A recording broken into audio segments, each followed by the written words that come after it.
Jadi ketika tatap muka kami hanya menggunakan waktu 25 menit untuk 1 jam pelajaran, dan daring kami menggunakan WhatsApp karena aplikasi inilah yang paling familiar dengan anak-anak. Untuk blended learning seperti yang disampaikan, ini adalah gabungan dari 2 kegiatan tatap muka. Nah, selanjutnya ada 5M Merdeka Belajar. Yang pertama, memanusiakan hubungan, relasi positif antara guru, murid, dan orang tua.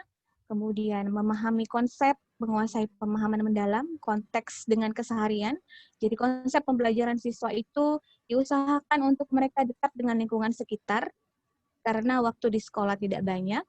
Kemudian juga membangun keberlanjutan seperti pengalaman belajar, dan ada umpan balik dari guru.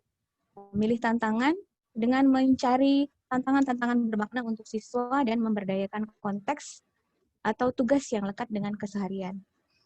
Dari sana, ada 2 pertanyaan yang harus saya selesaikan ketika saya berhadapan dengan siswa dengan kondisi yang ada.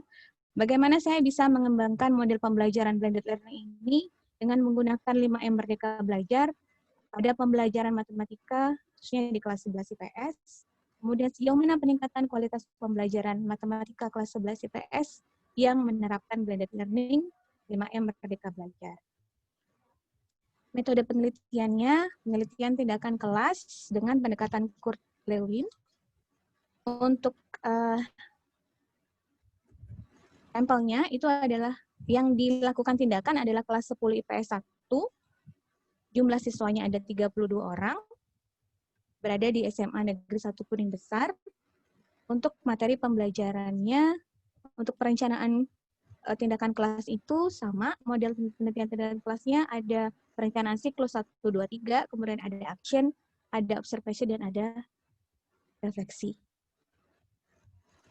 Nah, hasil dan pembahasannya, dari 3 siklus itu, setiap siklus ada perlakuan yang berbeda, karena di siklus pertama, pembelajaran daringnya menggunakan WhatsApp. Isi WhatsApp itu hanya berupa ceramah dan tanya jawab, tidak dengan pendekatan 5M.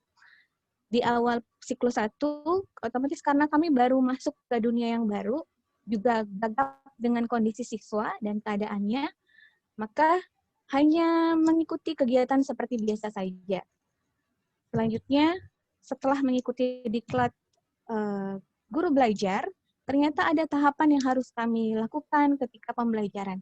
Dan di siklus 2 ini, maka kami mulai dengan memasukkan 5M. Kemudian di siklus 3, ketika dilihat di siklus 2 masih kurang menarik untuk siswa, maka di siklus 3 ditambahkan sebuah aplikasi yang bisa dimasukkan ke dalam daring maupun tatap muka dengan memasukkan aplikasi matematika yaitu GeoGebra. Dari sini terjadi transformasi dalam pembelajaran. Jadi desain pembelajarannya itu sebelum menggunakan 5M dan menerapkan 5M, yang sebelumnya kami tidak tahu bagaimana cara memulai, cenderung paksa, dan dengan sedikitnya siswa yang bergabung dan respon yang sedikit, kemudian sulit mencari solusi bagaimana model pembelajaran yang tepat ketika sudah masuk ke zona hijau, namun menggunakan shift, banyak siswa yang tidak paham karena materi yang disampaikan terlalu singkat dan tugas mereka tidak terselesaikan. Tapi ketika sudah menggunakan pembelajaran blended, khususnya dengan menerapkan pendekatan 5M, ternyata kami tahu bagaimana cara mengkondisikan siswa, karena pada 5M itu ada diagnosis awal untuk siswa. Kita penting mengetahui psikologi siswa, kemudian dengan 5M itu kita bisa membangun hubungan dengan guru, kemudian dengan orang tua yang pastinya. Jadi ada desain tersendiri yang harus dilakukan dalam pembelajaran. Nah, di refleksi hasil belajar, di tahap awal, 25% kami nilai dari pencapaian KKM-nya, 25% karena sedikit yang mengumpulkan tugas. Kemudian dari keaktifan, mereka juga tidak terlalu respon karena tidak ada pembelajaran yang dilakukan, hanya terbatas dari ceramah dan tanya jawab saja, karena kita belum memahami apa yang sebenarnya diinginkan oleh siswa. Di siklus 2, sedikit mulai mengalami kenaikan, ada 68% untuk penilaian, tugas mereka sudah ngumpul, dan 64% siswa sudah mulai aktif. Walaupun dalam tahapan masih sedikit-sedikit berbicara. Karena kelas 10 itu kan peralihan dari kondisi SMP. Di SMP pun mereka terputus pembelajarannya karena lulus dari SMP juga pada tahapan pandemi COVID.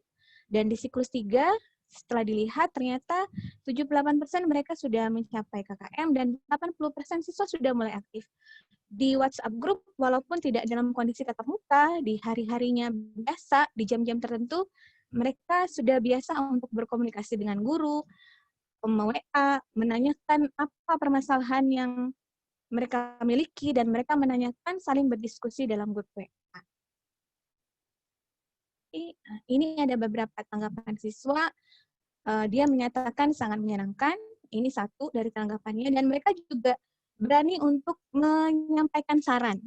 Jadi mereka pengen dijelaskan terlebih dahulu lebih lama, gitu, dan kalau bisa mereka pengennya dengan Zoom, gitu. Begitu kesimpulannya, ada peningkatan. Terima kasih. Itu saja yang bisa saya sampaikan. Assalamualaikum warahmatullahi wabarakatuh. Waalaikumsalam warahmatullahi wabarakatuh. Ya, untuk selanjutnya, monggo Pak Roykan Muhammad Aziz. Nih, 10 menit, monggo Pak, untuk mempresentasikan hasil penelitian untuk materinya. Terima kasih. Assalamualaikum warahmatullahi wabarakatuh.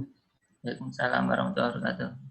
Penelitian kami berjudul Matematika 19 dan COVID dalam Sains Berdampak Ekonomi dengan Haslem 472319 dalam Merdeka Belajar. Di dalam latar belakang studi ini bertujuan untuk menganalisis hubungan antara angka 19, Islam, dan ilmu pengetahuan karena COVID-19, matematika, dan ekonomi. Nama saya R. Muhammad A. dari UIN Jakarta. Di dalam teori dijelaskan bahwa ada hubungan erat antara Islam dan matematika 19 yang terkait juga dengan COVID-19 dan ekonomi. Di dalam metodologi penelitian ini menggunakan pendekatan teori analisis deskriptif dan studi similaritas dengan metodologi menggunakan pendekatan Haslem dan analisis refleksivitas. Di dalam analisisnya, angka 19 juga tersimpan dalam metode H 472319 dalam pandangan Allah adalah sebagai pahala atau ibadah, di mana bilangan 19 atau kadang juga bisa ditemukan dalam bentuk 1 dan 9 itu bisa dilihat di dalam lingkungan kita, yang kemudian ditentukan bahwa 19 itu terdiri dari Allah atau Tuhan Sang Pencipta dan ibadah. Angka 19 muncul dalam Quran dan istilah virus yaitu COVID-19.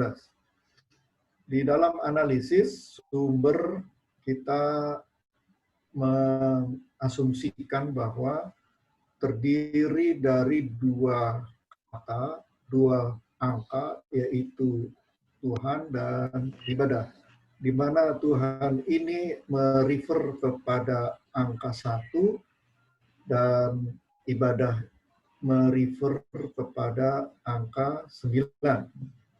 Didapat dari teorinya Al-Quran surat Az-Zariyat, surat 51 ayat 56, yang berbunyi, wa ma khalaqtul jinna wal insa illa liya'budun, dan tidak aku ciptakan jin dan manusia kecuali untuk ibadah.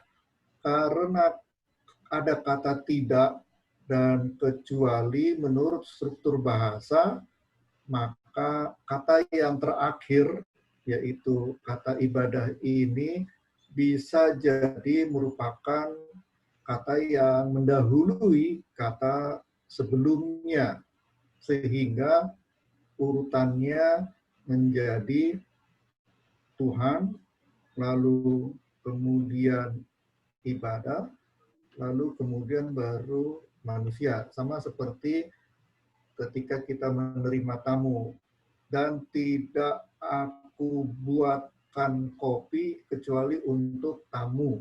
Nah, maka yang harus datang duluan itu adalah tamu.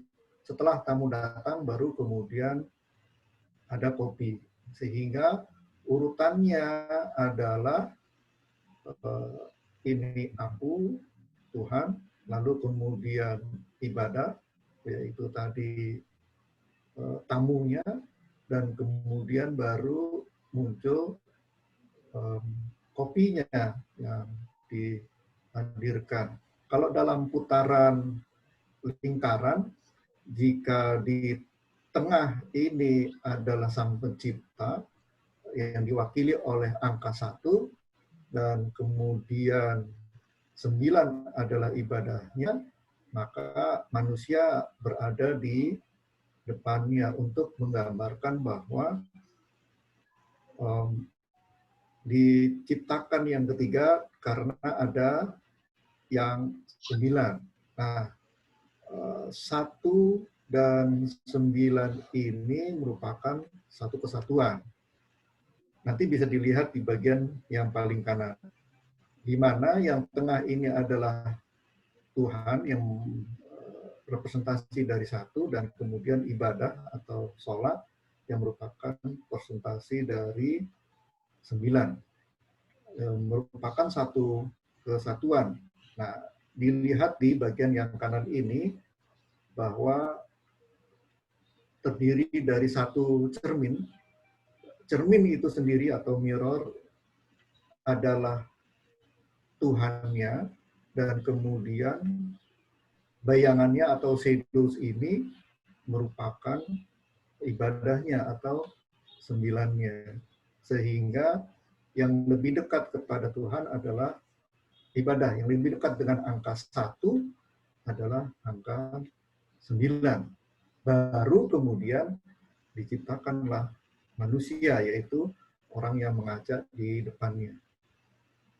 Bukti dari 19 kita bisa lihat dari Quran surat Al-Muzammil, surat 74 ayat 30, bahwa disebutkan alaiha tis'a asyar, di atasnya ada 19.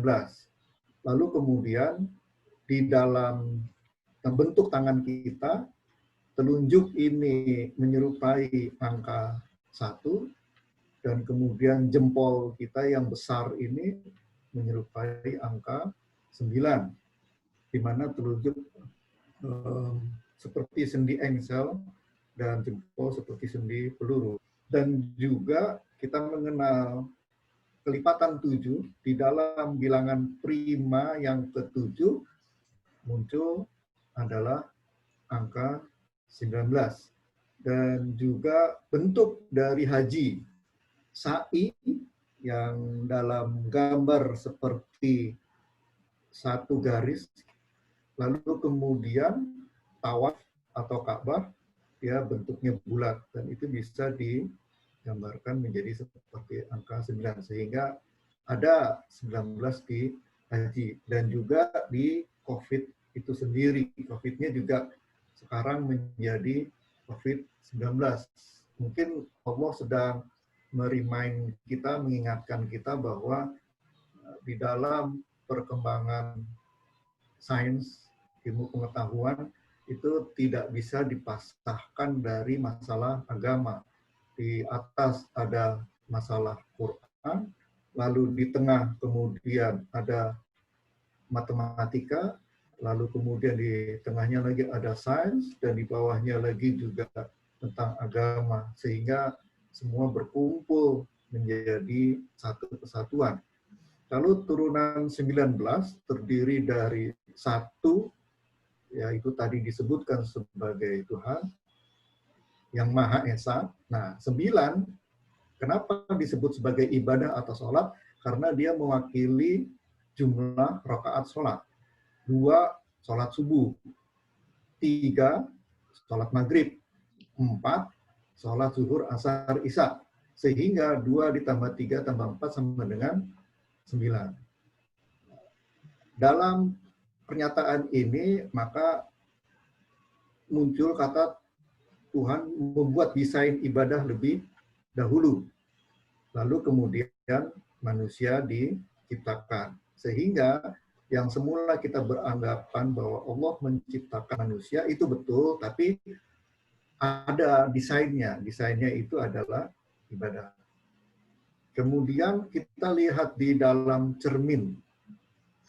Cermin itu dianalogikan sebagai sang pencipta atau satu, dan kemudian bayangannya ini merupakan ibadah atau angka 9. Dan yang di depannya yang sedang mengaca ini adalah manusia yang diciptakan. Maka ini sering muncul sebagai refleksivitas dalam cermin, atau alam semesta adalah cermin dari Tuhan. Tapi sebenarnya yang paling mudah untuk menjelaskan refleksivitas ini adalah di caption seperti ini. Di tengah kita punya proyektor. Proyektor ini memproyeksikan dari desain yang sudah dibuat. Desain yang sudah dibuat ini bisa dalam bentuk flash disk yang diwakili dengan angka 9 atau ibadah. Lalu flash disk ini dimasukkan ke dalam proyektor. Udah semua belum masuk? Kemudian proyektor ini menunjukkan gambar atau penciptaan alam semesta. Sehingga proyektor ini bisa kita analogikan sebagai sang pencipta. Di sebelah kanannya ada rumah. Jika di tengah ini adalah arsitek, arsitek punya desain minimalis, dan kemudian setelah punya desain minimalis, maka arsitek ini akan membangun rumah. Sehingga awal dari semuanya itu adalah sebuah desain, dan desain itu adalah angka 9 atau ibadah. Desain itu kemudian direfleksikan menjadi manusia atau penciptaan alam semesta. Di mana 472319 ini merupakan memiliki akar dari 9, di mana 9 terdiri dari 3 ditambah 3 ditambah 3, dan 333 ini merupakan jumlah dari 14 atau 7 kali 2, dan 319 merupakan angka sehingga digabung 72319 atau Haslem. Dan yang terakhir, analisisnya 19 tersimpan dalam metode H 472319.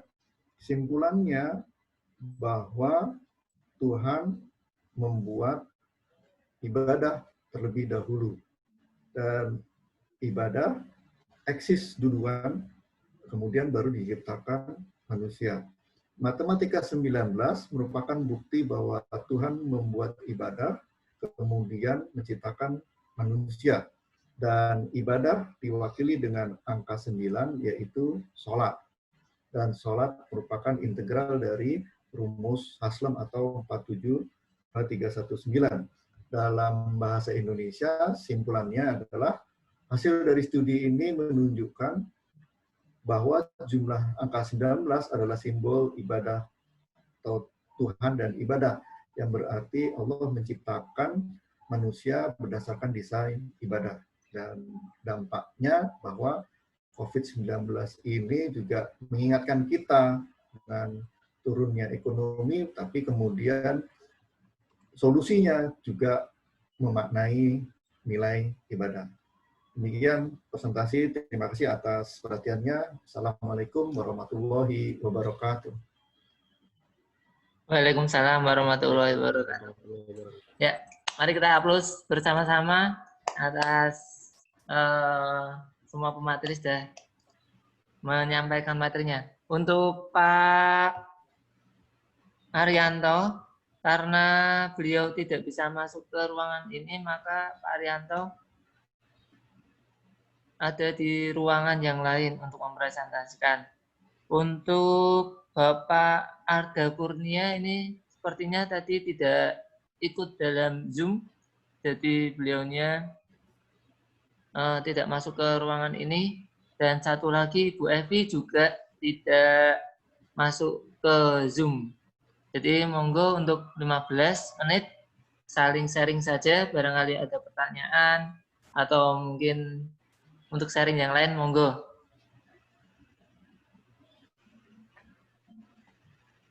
Untuk yang Pak Faiz, mungkin ada yang mau bertanya tentang materinya Pak Faiz?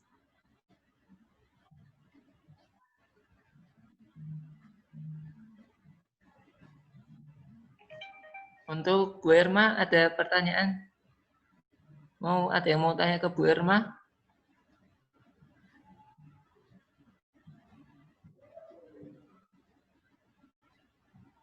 Untuk Pak Rekan Muhammad, mungkin yang baru aja di share. Ini soalnya agak menarik ya Pak ya, mengenai bilangan-bilangan yang bersesuaian dengan surat-surat yang ada di Al-Quran.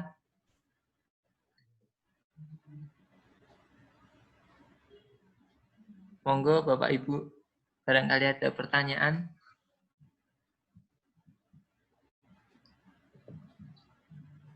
Ini untuk yang Pak Arianto tadi, ada 3 orang yang tidak berhasil masuk lagi, Pak Arianto, kemudian Bu Mega, dan satu lagi atau siapa, itu sekarang lagi presentasi di ruang utama.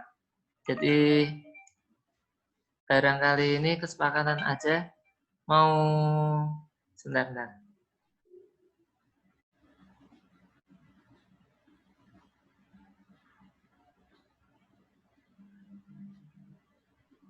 Mau ikut ke seminar yang lain atau tetap di sini aja Pak Bu? Saya ingin ini merespon tadi yang terakhir Pak Muhammad. Oh iya, itu seru sekali. Saya sangat tertarik mendengarnya ya. Apalagi saya ngelihat di angka 19 tadi ya benar banget. Saya ngelihat ada unsur-unsur golden ratio juga di angka 9 ya Pak. Ya. Dan yang tadi di Ka'bah itu perputaran itu saya pernah baca beberapa artikel tentang golden ratio di sana. Dan ya sangat menarik sih, saya seru banget kayaknya deh. Pak, saya mau bertanya Pak, ini mungkin saya nggak nanya materi sih, saya udah terlanjur kagum ya ngeliatnya. Bapak ke-trigger ngebahas angka 19 itu dari mana Pak? Atau memang dari awal Bapak memang sudah memfilsafati angka-angka, memfilsafati matematika Pak? Iya. Boleh langsung dijawab Pak Moderator. Oke, monggo. Ya, yang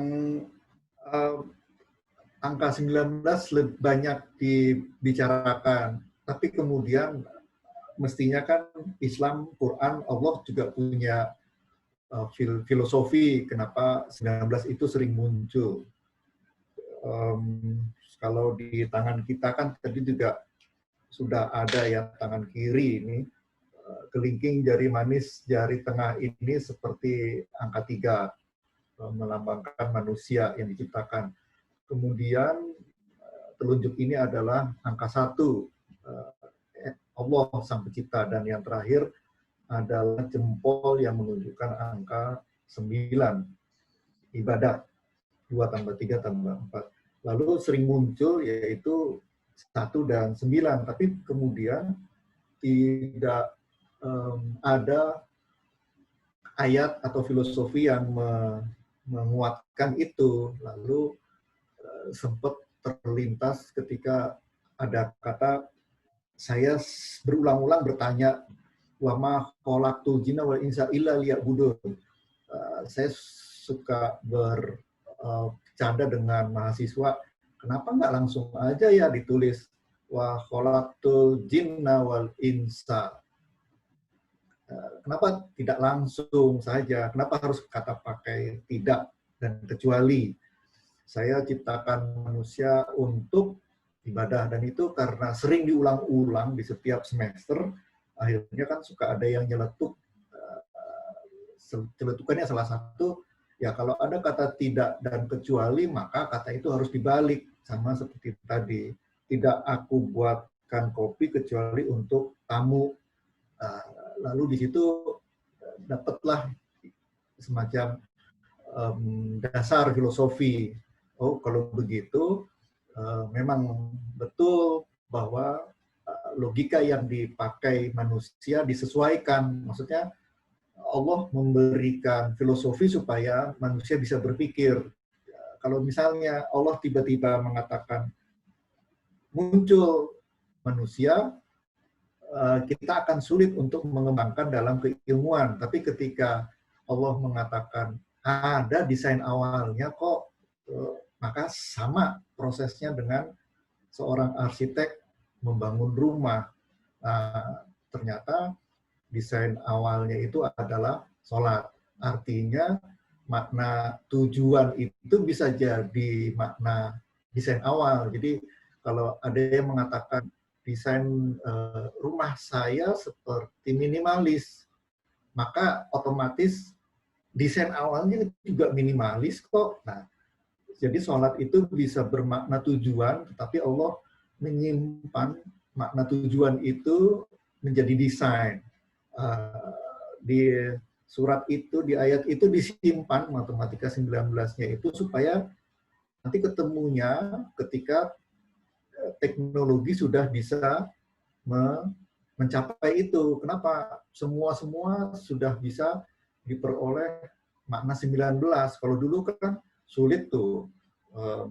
Ada beberapa scholars yang menemukan 19 itu muncul di Quran dengan bantuan komputer. Berarti kan menguatkan ada filosofi dasar tentang 19 itu. Dan itu disimpan menunggu sampai manusia memiliki peradaban tertinggi. Supaya apa? Untuk membuktikan bahwa volume kepala kita kecil dan kita tidak bisa mengejar kecanggihan Quran itu.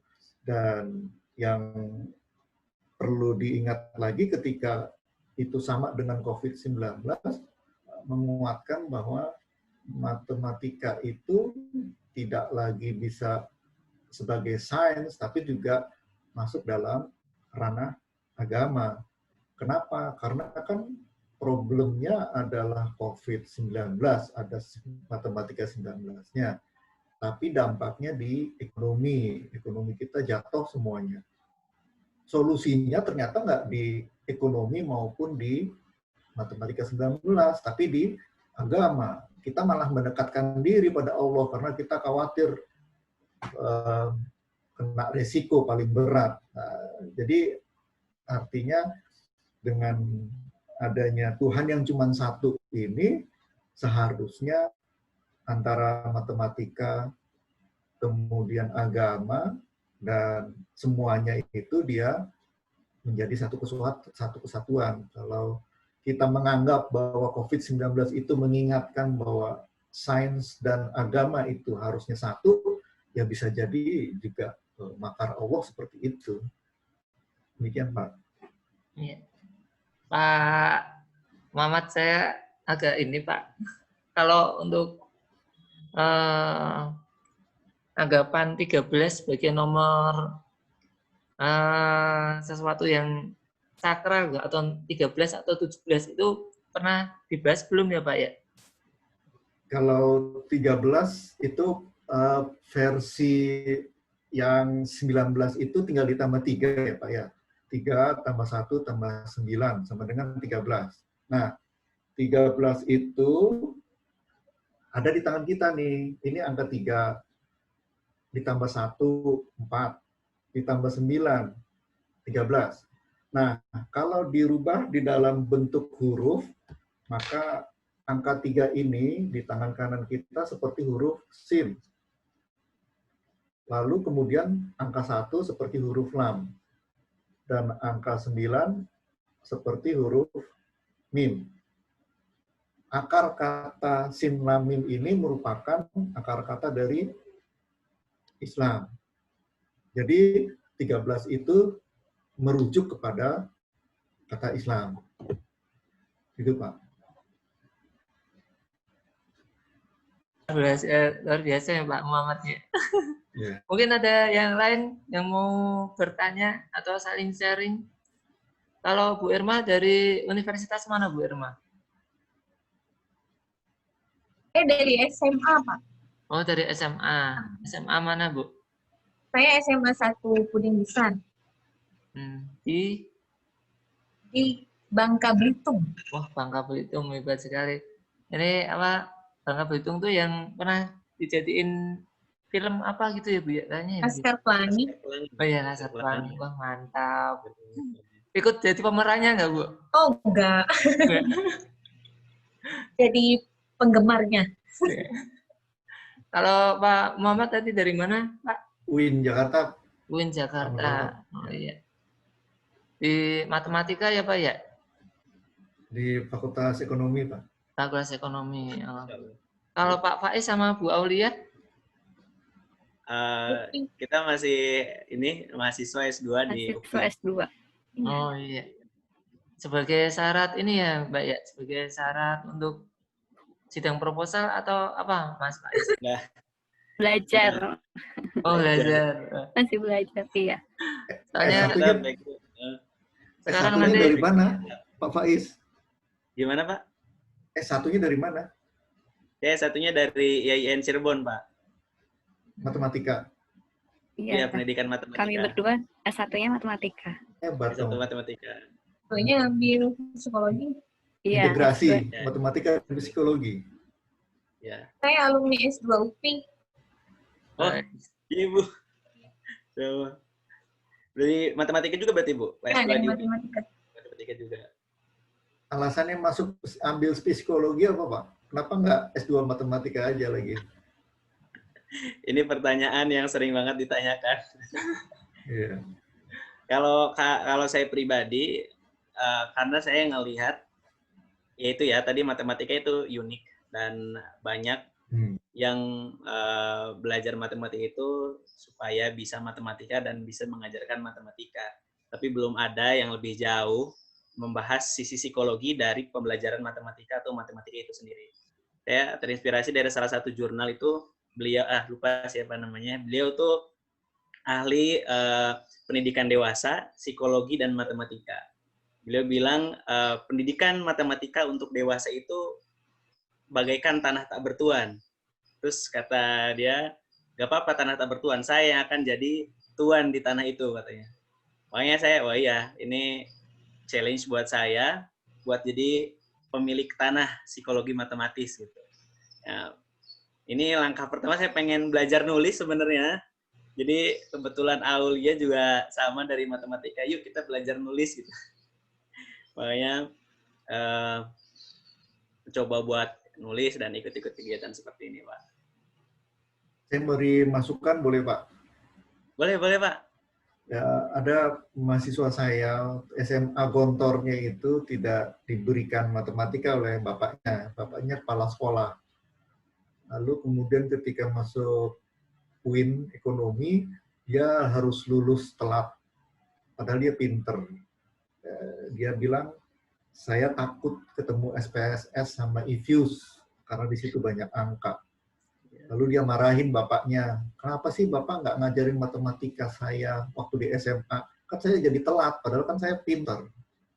Terus kemudian bapaknya bilang, nah, matematika itu tidak bisa buat kamu masuk surga. Kami hanya mengajarkan pelajaran yang bikin kamu masuk surga. Nah, mungkin kalau bisa didekati dengan psikologi itu menjadi breaking, mind blow, sesuatu yang besar. Gimana Pak? Wah, saya juga sebenarnya waktu SMA itu pesantren di di Pondok Alumni Gontor. Iya. Sama sistemnya kayak Gontor, kita sistemnya Tarbiyatul Mualimin, tapi kebetulan waktu itu masih ada matematika. Oh, Ada sebenarnya tapi tidak terlalu dalam ya pada saat itu. oh, Kalau saya melihat sebenarnya mungkin belum memfilsafati saja bahwasanya matematika itu punya keterkaitan yang erat dengan agama. Gitu. Ketika saya kuliah S1 matematika, saya justru malah kaget karena saya kira matematika S1 itu menghitung, ternyata lebih banyak logika. Salah satu dalam pembuktian ilmiah adalah ketika kita menemukan satu hal yang salah dari statement, maka statement itu sepenuhnya menjadi gagal. Ketika saya punya 3 gayung, saya nyatakan 3 gayung ini isinya air manis, dan 1 gayung ternyata airnya air mentah, air tidak manis, maka otomatis statement saya jadi gagal. Al-Quran itu mengajarkan seperti itu. ya, betul. Kata Al-Quran, buktikan 1 ayat saja, seperti itu, satu surat saja, seperti Al-Quran, gitu kan? Maka ya gitu ya. Tapi kan apakah ada yang bisa? Nggak ada. Atau gini, di surat Tabat Yada Abil Lahabi wa Tab. Abu Lahab itu sudah dinisbatkan ahli neraka. Padahal Abu Lahab itu tinggal masuk Islam aja. Maka udah batal Al-Quran itu. Ya. Itu sebenarnya kalau kita menggali lebih dalam, banyak sekali logika-logika matematika, logika matematika diambil dari Al-Quran, karena Al-Quran ya sumber segalanya ya. Gitu. Nah itu kayaknya tadi saya saya mau mengarah ke situ, cuman belum nyampe. Logika di dalam Quran itu kayaknya memang harus dilihat dari perspektif psikologi supaya lebih bisa diterima bahwa memang ada perlakuan secara psikologi di dalam logika matematika di dalam Quran. Seru sekali, Pak. Ya. Bapak mengajar mata kuliah apa, Pak? Islam dan pengetahuan. Masya Allah. Luar biasa. Oke, jika sudah selesai, silahkan untuk live room ya. Untuk kembali ke ruang utama, Bapak Ibu. Baik. Terima kasih. Terima kasih Pak Faiz. Terima kasih semuanya, Bu Irma, Pak Denny.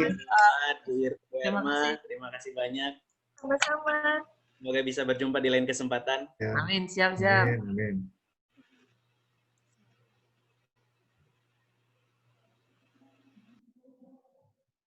Berarti ini live room ya, Pak? Nggih. Live break room.